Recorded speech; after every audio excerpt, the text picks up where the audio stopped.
অবশেষে ছোট পর্দায় ফিরছেন অভিনেত্রী পল্লবী শর্মা। তাকে আবার ছোট পর্দায় দেখার জন্য দর্শকরা অপেক্ষায় ছিলেন বহুদিন।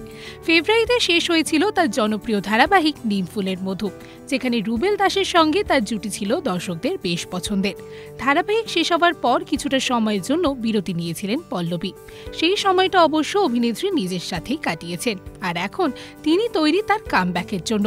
একেবারে নতুন চরিত্র নিয়ে হাজির হচ্ছেন জি বাংলার পর্দায়। জানা যাচ্ছে নতুন এই ধারাবাহিকের নাম তারই ধরি ধরি মনে করি। পল্লবীর বিপরীতে থাকছেন অভিনেতা বিশ্বরূপ বন্দ্যোপাধ্যায়। গল্পটা একদম অন্যরকম। একদিকে এমন একজন যে নিজের বিবাহিত জীবন থেকে পালাতে চাইছে, আর অন্যদিকে এক ঝলমলে তরুণী যে মরিয়া হয়ে একটা পরিবার খুঁজছে। এই দুই বিপরীত চরিত্রে দেখা হবার পর তাদের মধ্যে গড়ে ওঠা প্রেমকে কেন্দ্র করেই এগোবে গল্প।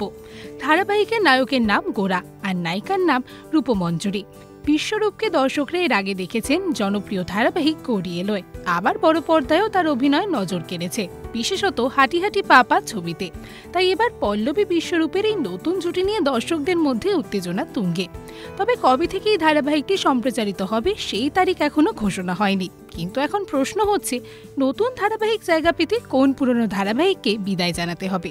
যদিও দর্শকরা এখন দিন গুনছেন পল্লবীকে আবার ছোট পর্দায় দেখার জন্য। নতুন চরিত্রে তিনি কতটা চমক দিতে পারেন আর নতুন জুটির রসায়ন কেমন জমে সেটাই এখন দেখার। আজকের ভিডিওটি আপনাদের কেমন লাগলো জানাতে ভুলবেন না আমাদের কমেন্ট সেকশনে। এরকমই আরো ভিডিওস দেখার জন্য নজর রাখুন আমাদের চ্যানেলে ও পাশে থাকা বেল আইকনটি ক্লিক করতে ভুলবেন না।